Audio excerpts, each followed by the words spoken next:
Welcome to அம்மா kitchen. இன்னைக்கு நம்ம என்ன பார்க்க போறோம்னா காடை முட்டை வடி பிரியாணி தான் செய்ய போறோம். அந்த வடி பிரியாணில ஒரு ஸ்பெஷாலிட்டி இருக்கு. அது என்னன்னா நம்ம மண் சட்டியில தான் தம் போட போறோம் லாஸ்ட். அது நீங்க எப்படி நாங்க தெளிவா சொல்லி தரோன்றத நீங்க வீடியோ ஸ்கிப் பண்ணாம பாருங்க. அப்பதான் நம்ம எப்படி செய்யறோம், எந்த விதமா செய்யறோம்னு சொல்லிட்டு உங்களால பார்க்க முடியும்.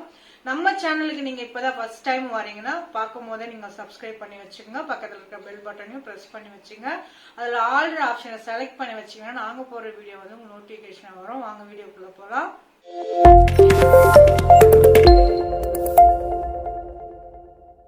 இன்னைக்கு நம்ம என்ன செய்ய போறோம்னா காடை முட்டை பிரியாணி செய்ய போறோம். நான் ஒரு 12 முட்டை எடுத்திருக்கேன்.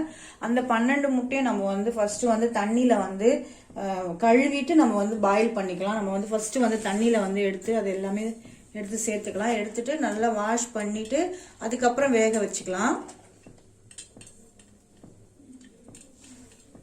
பிரியாணி செய்யறதுக்கு 2 டம்ளர் அரிசி நான் இந்த டம்ளர்ல 2 எடுத்திருக்கேன். 2 எடுத்து நான் அரை மணி நேரம் ஊற வச்சுட்டு அதுக்கப்புறம் தான் அரை மணி நேரத்துக்கு ஊறினதுக்கு அப்புறம் தான் நம்ம பிரியாணி செய்யணும். இப்போ நான் ஊற வச்சிருக்கேன். நான் ஊற வச்சிருக்கேன். தண்ணியும் பக்கத்துல சூடு பண்ணிட்டு வடிச்சு தான் நான் இந்த பிரியாணி பண்ண போறேன். இது அப்படியே ஊறிட்டு இருக்கு. அது கூடவே நான் 4-5 வெங்காயம் கட் பண்ணிருக்கேன். 4 தக்காளி கட் பண்ணி வச்சிருக்கேன். ஒரு 6-7 பச்சை மிளகாய் வச்சிருக்கேன். இது அப்படியே இருக்கட்டும். நம்ம ஃபர்ஸ்ட் இப்ப தாளிப்பு அரிசி வேக வைக்கிறது, முட்டை வேக வைக்கிறது எல்லாமே நம்ம பாத்துக்கலாம். இந்த முட்டையை வேக வச்சிருக்க பாருங்க. இந்த 12 முட்டையும் கழுவிட்டு நான் ஒரு பாத்திரத்துல வச்சுட்டு வேக வைக்கிறேன். அதுக்கு பின்னாடி நான் தண்ணி சூடாகிறதுக்காக நான் ஒரு பாத்திரத்துல தண்ணி சூடாக வச்சிருக்கேன். ஏன்னா வடி பிரியாணி தான் நம்ம பண்ண போறோம். இந்த மசாலா எல்லாம் ரெடி பண்ணிட்டு அதுக்கப்புறம் இது பக்கத்துலயே நான் கடாய் வச்சிருக்கேன். இது நம்ம தாளிப்பு ரெடி பண்றதுக்கு எல்லாமே ரெடி பண்ணிட்டு நம்ம வடி பிரியாணி நான் சட்டியில தான் செய்ய போறேன். அது ஒன் பை ஒன்னா நான் எப்படி செய்யும் போது நான் காமிச்சுக்கிறேன். ஆரம்பிச்சிடலாம். நான் அந்த கடாயில நெய் சேர்த்துக்கிறேன். நான் ஸ்டவ் ஆன் பண்ணிட்டு நெய் சேர்த்துக்கிறேன். நெய் இது வீட்டுல உருக்குன நெய், அதனால கலர் ஆயிருக்கு. சூடாகும் போது நான் ஆயில் கூட சேர்த்துக்கிறேன். நான் ரீஃபண்ட் ஆயில் தான் இன்னைக்கு சேர்க்கிறேன். நான் கடலெண்ணெய் சேர்க்கல. ரீஃபண்ட் ஆயிலும் செய்யலாம். நான் நிறைய முக்கால்வாசி நான் கடலெண்ணெயில தான் சமைப்பேன், பிரியாணி சமைப்பேன். இன்னைக்கு நான் ரீஃபண்ட் ஆயில தான் நான் சேர்க்கிறேன். ஒவ்வொரு ஆயிலா நம்ம சாப்பிடணும், ஒரே ஆயில் சாப்பிடக்கூடாதுன்றதுனாலதான் இன்னைக்கு நான் ரீஃபண்ட் ஆயில தான் நான் பிரியாணி செய்ய போறேன். இப்ப எண்ணெய் சூடாகட்டும். எண்ணெய் சூடாயிடுச்சு. நான் 2 பிரிஞ்சி இலை எடுத்திருக்கேன், 2 பட்டை எடுத்திருக்கேன், 4 ஏலக்காய் எடுத்திருக்கேன், ஒரு 5 கிராம்பு எடுத்திருக்கேன். இது சேர்த்ததுக்கு அப்புறம் நம்ம கட் பண்ணி வச்சுக்கிற வெங்காயத்தை அதோட நம்ம சேர்த்துக்கலாம். வெங்காயம் நல்லா மெலிசா கட் பண்ணி வச்சிருக்கேன். நல்லாவே வதக்கி எடுத்துக்கலாம். வெங்காயம் நல்லா வதங்கட்டும். பிரியாணின்றாலே நம்ம வெங்காயம் எந்த அளவுக்கு வதங்குதோ அந்த அளவுக்கு நமக்கு டேஸ்ட் கொடுக்கும். பிரியாணி எந்த பிரியாணியா இருந்தாலும் அந்த அளவுக்கு டேஸ்ட் வரும் நமக்கு. ஆனியன் இவ்வளவு வதங்கி நல்லா கோல்டன் ப்ரௌன் கலர்ல நல்லா வதங்கி வரட்டும். அது வரலும் நம்ம இதை வதக்கி எடுத்துக்கலாம். கொதிக்க ஆயிடுச்சு. அதுல நம்ம அரிசி போடுறதுக்கு முன்னாடி 2-3 இலை பிரியாணி இலை போட்டிருக்கேன். நான் புதினா இலை போட்டிருக்கேன். 2 பட்டை, 2 ஏலக்காய், 2 கிராம்பு போட்டிருக்கேன். நான் கொஞ்சமா கொத்தமல்லியும் சேர்த்துக்கிறேன். அதுக்கு கொஞ்சம் லைட்டா ஆயில் சேர்த்துக்கிறேன். ஏன்னா அரிசி உதிரியா வர்றதுக்காக கொஞ்சம் ஆயில் சேர்த்துக்கிறேன். இப்ப நம்ம ஊற வச்சிருக்கிற அரிசியை நம்ம அதோட நம்ம சேர்த்துடலாம். அந்த தண்ணியோட அது ரொம்ப நமக்கு பாயில் ஆகணும் இல்ல, ஒரு 90% நமக்கு அரிசி குக் ஆனா போதும். அதுக்கப்புறம் நம்ம டவுன் போறதுக்கு நமக்கு ஈக்குவலா கரெக்டா வந்துடும். ஒரு கிளறி வச்சிடலாம். அது கிளறி வச்ச உடனே நல்லா அது கொஞ்சம் ஓரளவுக்கு குக் ஆனதுக்கு அப்புறம் நம்ம வடிச்சு எடுத்துக்கலாம். இப்போ வெங்காயம் நல்லாவே வதங்கிடுச்சு பாருங்க. வெங்காயம் வதங்கினதுக்கு அப்புறம் இஞ்சி பூண்டு பேஸ்ட் சேர்த்துக்கலாம். நான் ஒரு 3 ஸ்பூன் அளவுக்கு இஞ்சி பூண்டு பேஸ்ட் சேர்த்துக்கிறேன்.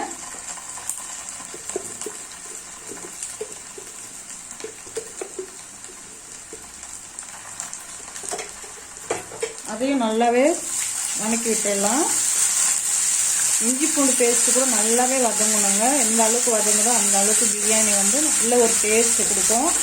எதுவுமே கொஞ்சம் கம்மியா நம்ம வதக்கி எடுத்தோம்னா பிரியாணி டேஸ்ட் இருக்காது. அதுக்கப்புறம் நம்ம மிச்சம் மீதி பிரியாணி வச்சோம்னா கூட சீக்கிரத்துல கெட்டு போயிடும். இதுதான் மெயின் ரீசன்.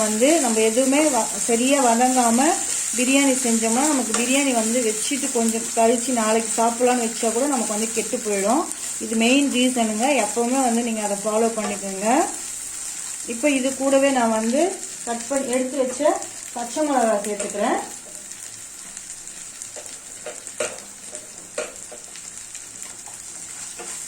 அதையும் நல்லா வதக்கிக்கலாம். நான் எடுத்து வச்சுருக்க புதினா கொத்தமல்லி வந்து ஒரு கைப்பிடி அளவுக்கு புதினா எடுத்திருக்கேன். இது வந்து எங்கள் மாடியில் நான் வச்சு வந்த புதினா தாங்க, அது ஃப்ரெஷ்ஷாக இருக்குது. நான் வந்து வாங்கலை, செடியிலேருந்தே நான் வந்து பறித்து எடுத்துகிட்டு வந்து பிரியாணி செய்கிறேன்.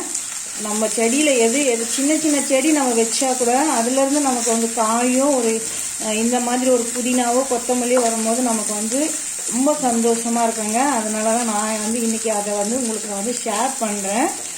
இது சொல்லணும்னு இல்லை.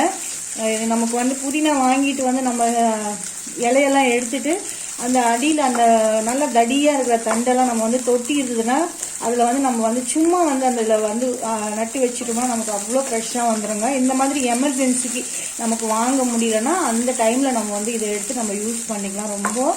அதனால தான் வந்து ரொம்ப மனமாக இருக்கும் நம்ம ஃப்ரெஷ்ஷாக எடுத்து செய்யும் போது. இப்போ அது கூட நான் வந்து தக்காளி கட் பண்ணி வச்சுருக்கேன். அந்த தக்காளி சேர்த்துக்கிறேன். நான் ஆல்ரெடி சொல்லிட்டேன், 4 தக்காளி பெரிய தக்காளி தான் கட் பண்ணிட்டேன். அதை அதோடு சேர்த்துக்கலாம். சேர்த்துட்டு நல்லாவே வதக்கி விட்டுடலாம். தக்காளி வதங்கிறதுக்கு தேவையான அளவுக்கு நம்ம பிரியாணிக்கு தேவையான அளவுக்கு உப்பு சேர்த்துக்கலாம். நான் வந்து 1.5 ஸ்பூன் சேர்க்குறேன்.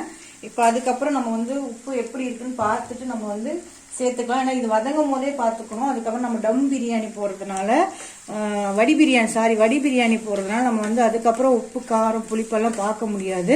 அதனால தேவையான அளவுக்கு நான் வந்து உப்பு சேர்த்துக்கிறேன். இந்த உப்பு சேர்த்ததுக்கப்புறம் நல்லாவே வதங்கிடும். இப்போ பாருங்கள், தக்காளி நல்லாவே வதங்கிடுச்சு. இது கூட நான் வந்து கொஞ்சம் தயிர் எடுத்து வச்சுருக்கேன். ஒரு 1/4 கப் அளவுக்கு நான் தயிர் எடுத்து வச்சுருக்கேன். அந்த தயிர் இதோட சேர்த்துக்கிறேன். நான் லெமன் ஜூஸ் எதுவும் சேர்க்கல. ஆல்ரெடி தக்காளியும் இந்த தயிர் புளிப்பு மட்டும்தான் நான் சேர்க்குறேன். உங்களுக்கு தேவைன்னா நீங்கள் வந்து லெமன் ஜூஸ் வந்து சேர்த்துக்கோங்க, 1/2 லெமன் சேர்த்துக்கோங்க. இது வதங்கி வந்ததுக்கப்புறம் நான் வந்து ஒரு 1/4 ஸ்பூன் வந்து மஞ்சள் பொடி சேர்த்துக்கிறேன். ஒரு 1/4 ஸ்பூன் மஞ்சள் பொடி, 1 ஸ்பூன் அளவுக்கு தனியாத்தூள் சேர்த்துக்கிறேன். 2 ஸ்பூன் வந்து மிளகாய்த்தூள் சேர்த்துக்கிறேன். நான் இது வந்து காஷ்மீர் மிளகாய்த்தூள் தான். உங்களுக்கு தேவைப்பட்டால் நீங்கள் வந்து சாதா மிளகாய்த்தூள் சேர்க்குறீங்கன்னா ஒரு 1.5 ஸ்பூன் சேர்த்துக்கோங்க. ஏன்னா இதில் வந்து காரம் கம்மியாக இருக்கும், கலர் வந்து கொஞ்சம் ஜாஸ்தியாக இருக்கும். அதனால் நான் வந்து 2 ஸ்பூன் போட்டிருக்கேன். இப்போ இதையும் நல்லா மிக்ஸ் பண்ணிடலாம். இது நல்லாவே வதங்கிடுச்சு. அந்த பச்சை வாசனைலாம் போயிடுச்சு. நம்ம உரிச்சு வச்சிருக்கிற காடை முட்டையை நம்ம வந்து இந்த மசாலோட சேர்த்துக்கலாம். இப்போ மசாலாவில் வந்து சேர்த்து நல்லா மிக்ஸ் பண்ணிட்டு நம்ம எடுத்துடலாம். ஏன்னா அது நல்ல காரம் கொஞ்சம் அதில் மிக்ஸ் ஆகும், காரம் உப்பு எல்லாம். இப்போ அதையும் நல்லா மிக்ஸ் பண்ணிக்கலாம்.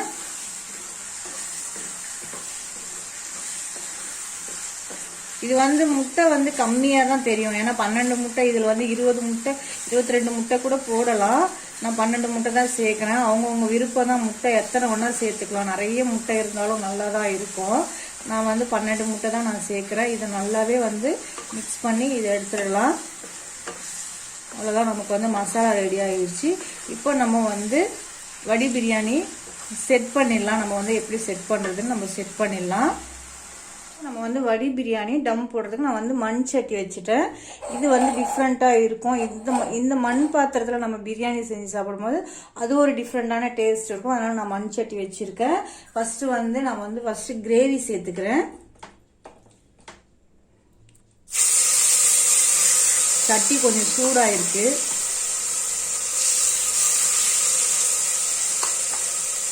அதுக்கு மேலே நான் வந்து ரைஸ் சேர்த்துக்கிறேன்.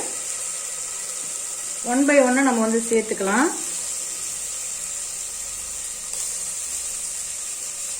இது சேர்க்கும் போதே நம்ம வந்து ஸ்டவ் ஆன்ல வச்சுட்டு சிம்ல வச்சுக்கலாம். இப்போ நம்ம வந்து ரைஸ் சேர்த்தாச்சு.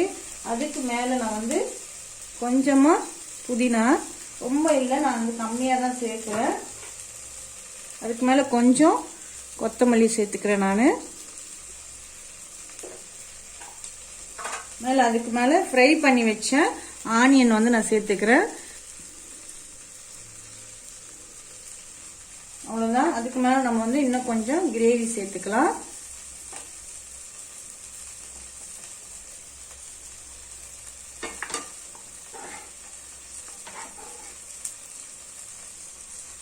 கிரேவி சேர்த்தாச்சு. அதுக்கு மேல நம்ம வந்து ரைஸ் சேர்த்துக்கலாம்.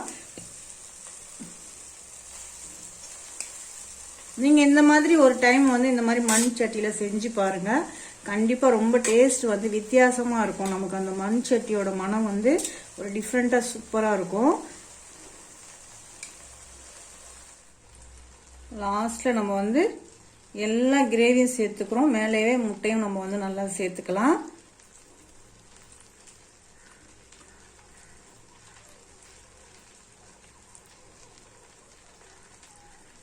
அதுக்கு மேல நம்ம எடுத்து வச்சுக்கிற புதினா இலையும் சேர்த்துக்கிறேன். கொத்தமல்லி புதினா ரெண்டுமே நான் வந்து மேல சேர்த்துடுறேன். இதுக்கு மேல நம்ம வந்து ஃப்ரை பண்ணி வச்ச ஆனியன் நிறைய சேர்த்தா ரொம்ப டேஸ்டா இருக்கும். முடிஞ்ச அளவுக்கு இருக்கிறதுக்கு ஏற்ற மாதிரி நீங்க சேர்த்துக்கோங்க.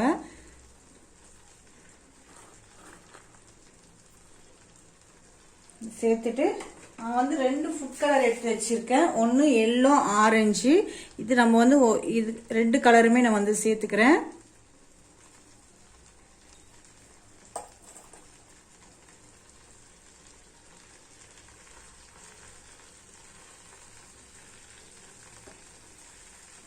அவ்வளவுதான் சேர்த்தாச்சு. எல்லாமே செட் பண்ணதுக்கு அப்புறம் அதுக்கு மேல நம்ம வந்து ஸ்டீல் கவர் சேர்த்துக்கலாம். இந்த மாதிரி வந்து உங்ககிட்ட ஸ்டீல் கவர் இருந்துச்சுன்னு வச்சுங்க, நம்ம அது சேர்த்துக்கோங்க. இது ஃபுல்லா வந்து நம்ம கவர் பண்ணிக்கலாம்.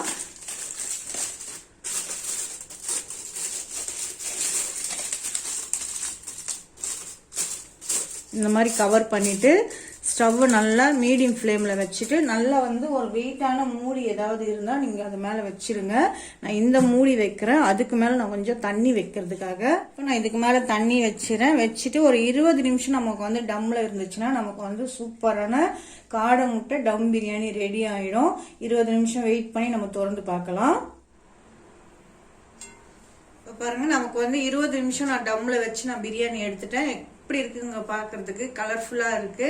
நான் வந்து இப்ப வந்து பிளேட்ல நான் வந்து எடுத்துடுறேன்.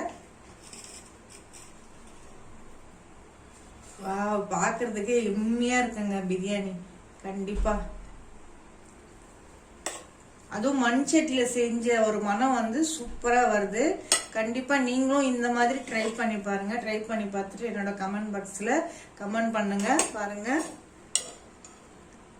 இவ்வளவு அட்டகாசமான காடை முட்டை பிரியாணி தம் பிரியாணி சூப்பரா நம்ம வந்து ப்ரிப்பேர் பண்ணிட்டோம்.